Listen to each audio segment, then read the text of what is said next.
quarterback and he acted right. And we fed off his energy, and I feel like he rock and roll. He wanted to be a starter, and now things will just be put in place.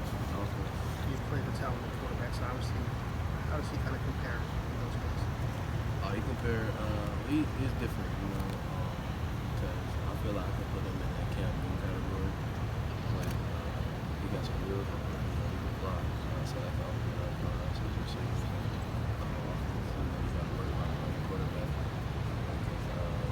Because he's fast, someone in there. Unless you got to worry about the arms. That's Cam Newton. It's not always easy for a transfer or first-year guy to come in and sort of assert himself from a leadership standpoint. How did you see him do that? Because I thought it seems like a reason why he is your starting quarterback. I think he did that very well. We helped with that a lot. Being around us, playing the game, just being around each other, just showing them, Columbus, just hanging out with him, because I know, like, coming, he was at home, he went to college at home, he got transferred, and I feel like that's he gonna get homesick sometimes, so I feel like you just gotta get accepted into a family. Hey, KJ, can you move forward so that these microphones can pick you up? Sorry about that. You said you showed him around Columbus. What did you feel like you had to show him? What was important? Just riding around and going to Kandahar or something like that, something simple like that. How would you describe your leadership style? I'll say I'm working on being more vocal. I really didn't have to be vocal because of the guys previously, but now it's like it just shows that I thank God now. With them being gone, I know what's to expect. So basically, I just feel like I gotta be more vocal. But now I just keep leading by example, because I always led by example, by doing the right things. Hey KJ, can you describe just how Chris Olave looks in practice? Just does he have the it factor? Oh yeah, definitely. Chris is a great player. He brings a skill set that's different from any other receiver in the room. He's fast on catch, and he gets open. And I expect him to have a big year.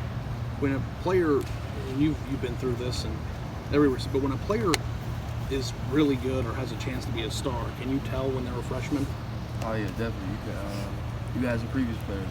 First practice, Chris gonna be all right. But yeah, I just felt like you gotta find yourself first. Coming into a new system, into college. But once you get your swag, you're good. And I feel like Chris got the swagger. He's walking around here with the swagger. He know his position. I feel like he's gonna have a good year this year. Is there somebody who's caught your eye like that this preseason camp? Say that again. Is there somebody who's caught your eye like that this preseason camp? A new guy, or on either side of the ball, or people haven't heard of yet? I'll say the whole defense. They playing with a chip on their shoulder right now. They looking great right now. They getting us better as an offense, and they bring it every day. They talking their stuff every day. Yeah. And I just can't wait to see them fly around against another team. KJ, wide receivers have always been known as sort of like those guys out there on the edge, and they're kind of like me kind of guys. But this is the second straight year. Y'all had 3 wide receivers as captains. Last year you got 2 with you and CJ. I mean, what is it about that room that's generated, in your opinion, team leaders? I feel like it started with our leader, Coach Harline. He preached that all day. By not being selfish. We got a room full of guys. If you just do your job, yours will come. And we follow through him, and we see the outcome of that. We had a deep room last year, and it just transferred over into the team. So I feel like that's what it is. It's hard to imagine a team that loses 3 senior captains from its unit can be considered to be as good or maybe better than 4. But I get that sense that you guys feel that way. Is that true, and why? Yeah, it's definitely true. I feel like last year they left a spot, just a checkpoint, and now we got to reach another checkpoint with the people in the room, because we saw it. Austin, Ben, CJ, Chris, we saw it. We did it. We felt it, and now we know we can take it to another level. Not just the extra. going.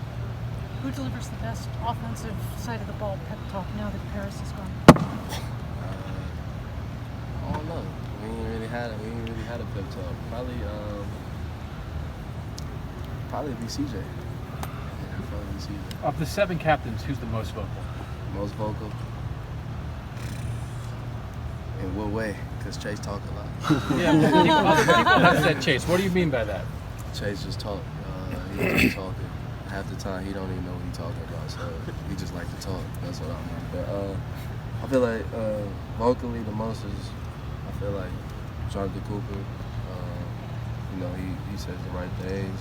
He says it at the right times. He know when practice coming down, flatline, he say something. He gives off a lot of energy too, and they started in the off season with the workouts and also on the field. So I feel like everybody feeds off his energy. But Chase just like what, talking stuff all day during practice? Yeah, he just be talking like I can line up and he'll be like, KJ, you not about to catch the ball, or you locked up, or something, just saying something, and the play ain't even started. So. KJ, a quarterback obviously has to be a leader, but you can't force feedback. It has to come naturally. Justin just got here in January. What has that process been like for him to become a leader, but do it in a way that is effective and not kind of jumping the gun? I feel like the best thing about Justin is that he'll tell you like I haven't done nothing yet. He's still working, but like he's starting to be a leader just step by step, like in the huddle when he builds his way up. But I feel like right now he's starting in the huddle, talking in the huddle before we take the field, saying stuff like that.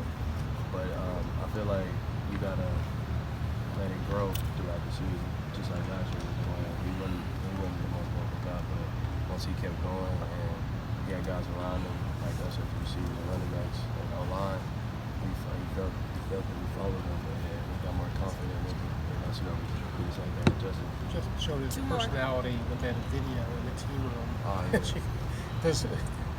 Away from all this stuff, is he pretty goofy? What's he like? He goofy. He got a good personality. Somebody good to hang around. So I feel like that's what made it easier for him to just do this because he was saying that. Can you tell a guy's been in the spotlight for a while? I mean, a player and some guys who aren't, but obviously he was in the Elite 11, that whole competition, and et cetera, QB1. Can you tell a guy's kind of been around a little bit? Can you tell that from him, KJ? Yeah, definitely, because there's nothing to him.